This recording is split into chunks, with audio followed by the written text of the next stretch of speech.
Um relatório da ONG Save the Children aponta o Brasil como um dos piores países do mundo para se nascer menina. Na América do Sul, é o último colocado em oportunidades para o desenvolvimento das mulheres. E aí está colocado o desafio: crie uma menina num cenário como esse. Estupros, menor acesso à educação, morte por abortos clandestinos, dupla ou tripla jornada de trabalho, maternidade solitária. Esses são alguns dos fatores que nos obrigam a incluir, acima de tudo, empoderamento na educação das nossas meninas. Hoje a gente vai conversar sobre a criação das meninas. E os nossos convidados são a pedagoga Cláudia Reis, o psicanalista e psiquiatra Sérgio Zaidaft e Débora Marinho, gestora pública. Gente, muito obrigada pela presença de vocês aqui com a gente para mais esse programa, né? A gente já trabalhou o assunto Criando Meninos e hoje a gente vai conversar sobre a criação das meninas, até porque a gente sabe que existem diferenças, às vezes necessárias ou às vezes não. Cláudia, eu começo com essa pergunta. É necessário diferenciar a criação de meninos e meninas por algum motivo ou no mundo ideal isso seria exatamente igual? Eu penso que marcar a divisão dos seres humanos por gênero é bastante complicado. A gente teve agora uma publicação da Comissão de Direitos Humanos de Nova York, em que apresentam 31 formas de identidade de gênero. Então, se a gente for marcar essa diferença entre as pessoas pelo gênero, a gente vai ter muito trabalho, né? Então, eu penso que a gente, em termos de educação, e aí a gente tem aí a Unesco falando dos pilares da educação, aprender a ser, aprender a fazer, aprender a conhecer, aprender a conviver, que eu acho que esse é o ponto principal da educação de meninos e meninas hoje. A gente tem um mundo que na globalização trouxe uma série de facilidades tecnológicas que aproximam ou afastam, e a convivência das diferenças, eu acho que se tornou o grande desafio do século XXI. E aí, se você for pautar na questão das marcações do corpo ou nas construções de gênero, eu acho que se afasta um pouco dessa dimensão do aprender a conviver e do aprender a ser. Não sei se vocês concordam com isso. Sérgio, você é muito capciosa com você agora. O que é ser mulher no século XXI? Homens não sabem, não sabemos o que é ser uma mulher. Eu não sei nem se as mulheres sabem exatamente o que é ser mulher. Isso é dito, tem vários, o que quer uma mulher, isso virou até um psicanalista famoso que dizia isso. Na verdade, os homens também não sabem exatamente o que é que querem, só que homens tendemos a dizer que as mulheres sabem menos do que os homens. Tem alguns desafios para o que é ser mulher atualmente, agora falando sério. Não que eu antes não estivesse falando sério, mas também falando de modo mais importante, eu acho. Ser mulher atualmente eu acho um desafio em virtude de uma série de direitos que as mulheres foram adquirindo desde os anos 60 do século passado, o direito à liberdade, ao próprio corpo, pílula anticoncepcional, a entrada no mercado de trabalho, essa quebra do estereótipo que mulher fica em casa tomando conta dos filhos e o homem é que sai para o mundo do trabalho. Vocês três estão aqui no mundo do trabalho. Os estudantes de medicina, eu sou professor numa escola de medicina, então, na minha época, éramos 2/3 de homens, atualmente são 2/3 de mulheres. Então, uma série de mudanças foi acontecendo.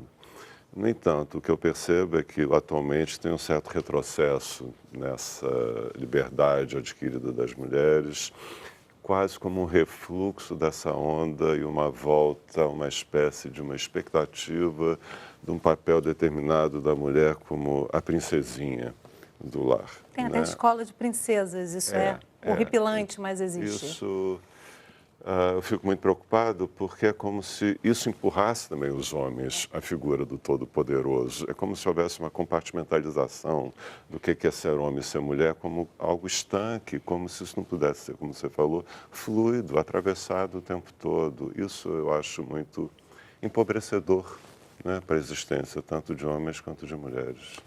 Débora, eu comecei o programa falando de um empoderamento. Você tem 2 meninos, uma menina, é uma mulher, criada com um irmão também. Aí eu te pergunto o seguinte, isso na verdade, enquanto eu estava pensando, refletindo essa colocação inicial, eu pensei na palavra resiliência e me dei conta que na verdade a mulher não tem que ser resiliente ou aguentar nenhum tipo de situação, que seria na verdade um contrassenso essa colocação da resiliência. Como é que se empodera uma menina, em vez de ela ter resiliência e suportar isso tudo, como é que se empodera uma menina desde os 2 aninhos de idade aí, como tem a sua filha? Difícil, né? Eu achava que, bom, eu tinha medo de ter menina porque é isso, a mulher é frágil, mas ela tem que ser muito forte porque ela tem que ter os filhos e ela tem que tomar conta da casa e ela não pode só ficar tomando conta da casa porque vai se resignar a esse papel de tomar conta da casa, ela tem que ir para o mercado. Então, ela só trabalha, ela não quis ter filhos. Mas por que não quis ter filhos? Porque toda mulher quer ter filhos. Então, eu tinha um pouco de medo de criar meninas, né?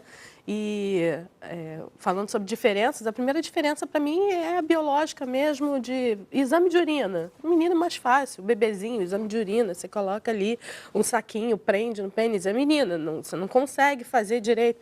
Então, tem essas diferenças do caráter biológico e tem a coisa de nós vivemos numa cultura machista, numa cultura de estupro, numa cultura e que faz com que a gente queira preservar a menina, mas que ao mesmo tempo a gente queira que, minha filha, não tenha medo, vai, e o mundo é teu, toma conta, mas ao mesmo tempo a roupa, ela vai poder usar tudo que ela quiser, um short mais curto, uma saia, ela tem esse direito, mas e se ela for?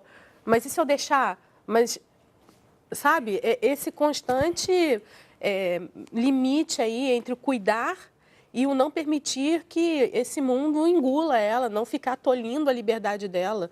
Mesmo com 2 anos, a gente já começou a passar mensagem, né? Já começou a pensar nisso desde o brinco que coloca, né? Mãe... Tá falando de vaidade muitas vezes também, né? Aí eu acho que uma questão importante para a gente trazer aqui para essa discussão é a menina bonita, né? A beleza parece que é o maior bem que uma mulher ainda tem na sociedade hoje. Ela tem que ser magra, né? Ela tem que ser bela, ela tem que ser recatada e do lar. E hoje tem que ser inteligente também, porque ela tem que ser bem-sucedida no mercado de trabalho. Quantos tenquês formam uma mulher ainda hoje, né, Cláudia? Eu fiquei pensando quando o Sérgio trouxe a história vocês falaram sobre a história da Escola de Princesas, não é um pouco diferente do que eu vivi na década de 1980 com a Socila.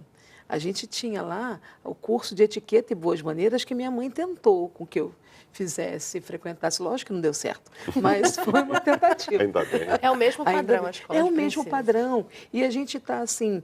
Atualmente eu vejo uma forçação de barra maior, porque a mulher já ocupou e já está aí ocupando os espaços. Então, essa coisa de você retornar a um movimento de legitimação de uma sociedade dicotômica, uma sociedade cis entre homens e mulheres, pressupõe, por exemplo, que você tem uma escola de princesas.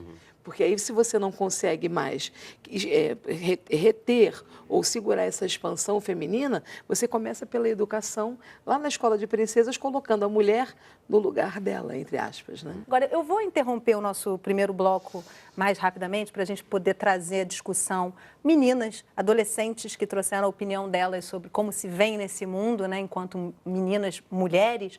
E aí, no terceiro bloco, a gente retoma a discussão com mais elementos. Então, no próximo bloco, você vai ver que nós fomos a uma escola de ensino médio no Rio de Janeiro, ouvir o que as estudantes pensam da criação das meninas e como isso impacta na vida delas. O intervalo é muito rápido, não sai daí.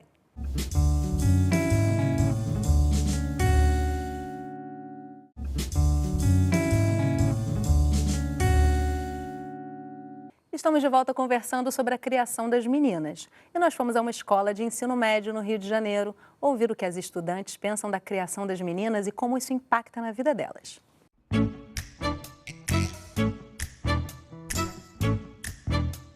Existem coisas só para meninas?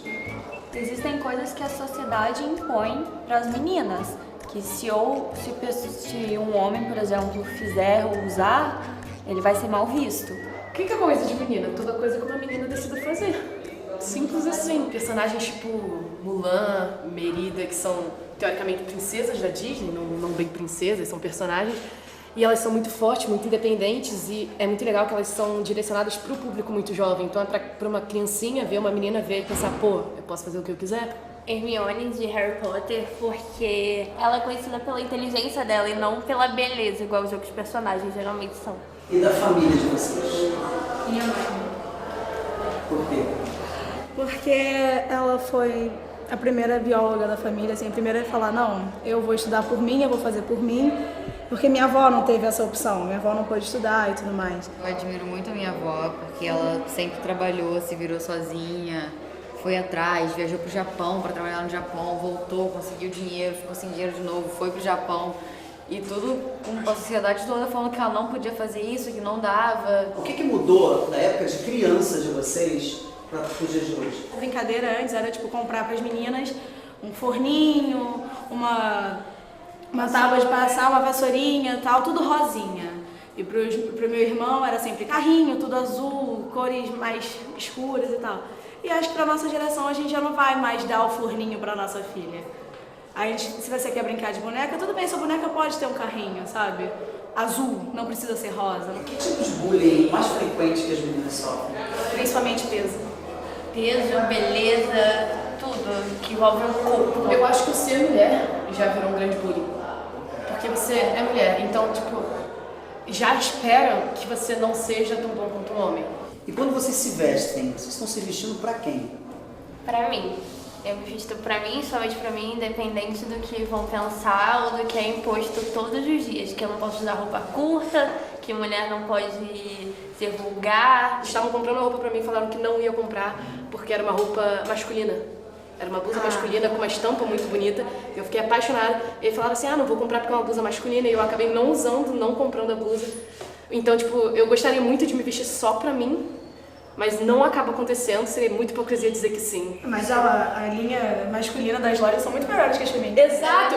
As meninas, é sempre tipo a florzinha, a borboleta renda. Aí chega um menino com uma camisa incrível, com a estampa cheia de cor, cheia de desenho, super-herói. Super-herói! The girls' clothes say, hey, beautiful, I feel fabulous. The boys, desert adventure awaits. Think outside the box, hero. É muito legal você virar e falar, eu me visto pra mim. Mas às vezes a gente acaba deixando de colocar aquele short curto, acaba de deixando colocar aquela alcinha, dependendo do lugar que a gente vai, não talvez porque a gente não quer, mas por medo às vezes de ser assediada. O que mais entristece vocês? O fato de subestimarem a capacidade feminina, e principalmente em relação à intelectualidade e tudo mais, porque tem esse conceito de, é bonita, pronto, né? É bonita já, não vai ser inteligente também. O que mais me entristece é ver você desistir de alguma coisa porque alguém fala pra você que você não pode. E você acabar acreditando nisso porque muitas pessoas são a favor daquela opinião e você não. Ainda tem muita gente mesmo, mais do que a gente imagina, que é extremamente conservador em relação ao machismo e que acha mesmo que mulher tem que respeitar o homem, obedecer e que bater em mulher não é nada demais. Quando vocês se sentem desrespeitadas? Quando acham que a nossa aparência é o que mais importa. Quando vão julgar a gente pelo que a gente aparenta ser, ao invés do que é o nosso pensamento, ao invés das nossas ideias, nossa inteligência, que a gente também tem, como os homens. O que vocês esperam dos meninos? Respeito. Completamente. Respeito, eu acho que é a palavra-chave, que é o que tá faltando. Eu acho que, acima de tudo, também tratar a gente de igual para igual, né? Porque Sim. às vezes eles tratam a gente como se a gente não pensasse muito como eles, a gente pensasse de uma forma extremamente diferente. Uma forma inferior. O que significa ser menina para vocês? Nossa visão durante o tempo mudou, que quando nós éramos crianças, nós fomos ditadas a saber o que a gente pode ou não deve fazer só por ter nascido menina. Ser dona de mim, cumprir com os meus deveres como ser humano, porque eu não tenho diferença nenhuma de um homem, eu só não tenho pinto.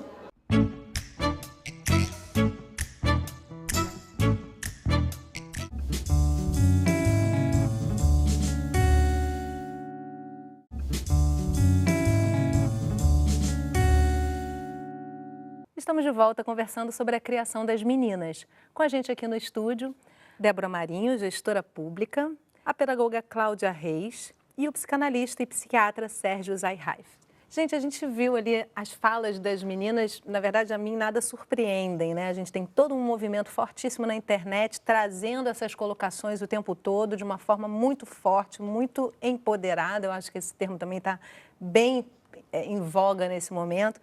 E uma coisa que me chama a atenção, uma falinha ali no final, é ser dona de mim. eu acho que engloba todo o resto, né? Porque fala de se vestir para si própria, de não ter que se vestir porque fica bonitinha para o outro. E acho que, sobretudo, da culpa da vestimenta, né? A forma como a mulher se veste, ainda hoje, justifica uma série de violências, de todos os níveis, né? Cláudia, como é que você vê isso no seu ambiente ali de trabalho, a relação dos meninos e meninas sobre esse ser dona de si da mulher, ou seja, um espaço no próprio corpo, né? Não me toque que o espaço é meu. Pois é, meu corpo, minhas regras, né? Exatamente. As meninas dessa faixa etária já começam a se colocar de uma outra forma. Você falou muito bem quando diz que na internet a gente está tendo alguns movimentos que fazem com que as mulheres comecem a pensar um pouco sobre esse papel que elas estão desempenhando. Se são exatamente papéis que elas introjetaram ou se estão determinando esses papéis. E aí, na escola, por exemplo, essa relação entre o espaço do corpo dos meninos e das meninas é uma questão que fica muito patente nas idades mais tenras, né? Porque o corpo do menino me parece que ele tem uma certa visibilidade naturalizada. O menino andar sem camisa, não tem nenhum problema. Se a menina estiver sem camisa aos 3, 4 anos de idade, já tem alguém que fala, não, não pode. Coloca aqui sua blusa, você é uma mocinha. Mas por quê? Qual é a diferença anatômica de um menino de 3 ou 4 anos de idade com relação a andar com ou sem camisa num país tropical como o nosso? Não é? A menina traz ali, uma das adolescentes, diz assim, às vezes a gente não vai com a blusinha, não vai com o shortinho em determinados lugares, não é por conta de não querer ir com a blusinha ou com o shortinho, é porque você pode dar a entender que o seu corpo está à disposição de qualquer um, porque ele está à mostra. Mas os homens andam sem camisa na rua e a gente pensa nisso? Que esse corpo também está à disposição para que você se utilize de forma sexual? Então, essa questão, desde a mais tenra idade, a gente começa a ver dentro dos próprios espaços institucionais, né? E até essa discussão da cultura do estupro, né, que muita gente é contra a utilização desse termo, eu penso que passa por aí, né, Cláudia? Porque, assim, na verdade, a cultura de achar que a roupa é um convite ao estupro, que a roupa permite, que o local onde a mulher passa é uma permissão também, você não deveria estar ali. Você não consegue imaginar um homem deixando de passar por um lugar porque pode ser violentado até por outro homem, vamos dizer assim, se é por uma questão de força, né? Você lida com isso na sua rotina, no seu dia a dia, Débora? Você chega a desviar de alguns caminhos e não utilizar determinadas vestimentas com medo de violência hoje ainda? Acho que isso faz parte, né? A gente é criada assim o tempo todo. Evita tal caminho, vai por outro lugar, anda acompanhada, não volta para casa sozinha. Então, desde sempre a gente pensa nisso e daí na hora que você tem uma menina, você fala, poxa, eu queria que fosse diferente, mas se eu não, de uma certa forma, induzi-la a isso, eu vou estar expondo a um risco maior, eu tenho que falar, mas eu não queria que fosse assim. É um conflito eterno, Quem vai confrontar isso, né? É um conflito eterno. E os meninos, a gente fala, tem cuidado, mas é diferente, né? Tem cuidado com assalto, tem cuidado com a violência, tem cuidado no tiroteio, mas as meninas têm um cuidado extra aí, que é cuidado com alguém que pega pela mão, alguém que passa a mão no seu corpo, alguém que acha que vai porque você está com a saia curta, é para mexer, é para olhar, porque você estava pedindo, estava com a saia curta. Com filho e sobrinho é muito difícil. E provavelmente isso. Na escola ali de princesa deve ter aquela aula especial sobre como se sentar, né? E que tipo de ambiente você pode frequentar com determinada roupa, né? Como é que os seus filhos cresceram com esse olhar que a gente está trazendo, Sérgio? Bom, eu creio que, espero, como respeitosos à liberdade do outro. Enfim, isso é uma excrescência, né? Isso é uma coisa abominável. Eu fico muito chocado com algumas coisas do tipo de garotos jovens, adolescentes que eu acompanhei, de acharem que mulher em festas gostam de que tenham seus cabelos puxados, Carnaval, sejam agarradas. Então, é uma farra do boi, né? Isso é o homem das cavernas, né? Só falta usar um tacape para bater na cabeça e puxar arrastando para a caverna. Isso é uma violência inominável. Na verdade, enfim, eu acho que esse movimento das mulheres é super importante. Acho assustador. Se eu tivesse filhas meninas, eu não saberia como resolver isso, porque a gente pretende que vão para o mundo, mas ao mesmo tempo o mundo pode ser extremamente perigoso para as moças. Então, realmente, eu não sei como é que uma mãe e um pai podem criar uma menina, que eu acho muito delicado isso. O que eu acho grave preocupante é que essa manutenção dessa cultura da violência pelos homens, que podem ser violentos não só em relação às mulheres, mas que para estar no mundo do trabalho, no mundo público, tem que ser necessariamente violentos, né? Afirmativos, proativos, né? Que é o nome tem que cumprir seu importante. papel social. Né? O que é curioso também é que algumas mulheres, que eu acho uma pena, acreditam que tem que ser que nem essa figura estereotipada dos homens quando vão para o mundo do trabalho, que tem que usar da mesma violência, do mesmo despotismo, da mesma truculência, como se isso as afirmasse como detentoras de um poder e de um direito de atuar na sociedade. O que eu acho lamentável é que desse jeito só reproduz esse modelo chamado tradicionalmente de masculino, né? Da força, da violência, do poder. E seria muito mais proveitoso e rico para todos se pudéssemos ser mais, chamemos, femininos, na falta de nome melhor, que é um estereótipo, para que as relações fossem muito mais respeitosas de ambos os lados. Mas é interessante essa fala sua, vou distorcê-la claramente, porque todos nós temos que nos policiar o tempo todo com os termos que usamos, né? Chora como uma menininha, seja forte, seja homem. Essas falas, elas são reproduzidas na educação, na televisão, no cinema e no nosso próprio dia a dia, né? Comporte-se como uma menina, como uma mocinha, você já é uma mocinha, está na hora de... né? Isso, assim, acho que talvez essa crescente onda de feminismo na internet nos sirva para nos chamar a atenção. Em algum momento a gente precisa parar para pensar sobre isso, cada um, né, no seu dia a dia. Como é que vocês percebem essa interação aí para a mudança cultural mais profunda entre cada um? Você já se percebeu, Cláudia, em algum momento reproduzindo um machismo? Sem dúvida. Esse vigiar, ele tem que ser constante, né? Porque foi o que Débora falou. Muitas vezes você reproduz sem raciocinar e depois pensa assim, meu Deus, por que eu fiz isso, né? E porque, de alguma forma, você vivenciou isso. E aí eu fico só pensando sobre as coisas que Sérgio falou aqui, no mercado de trabalho mesmo.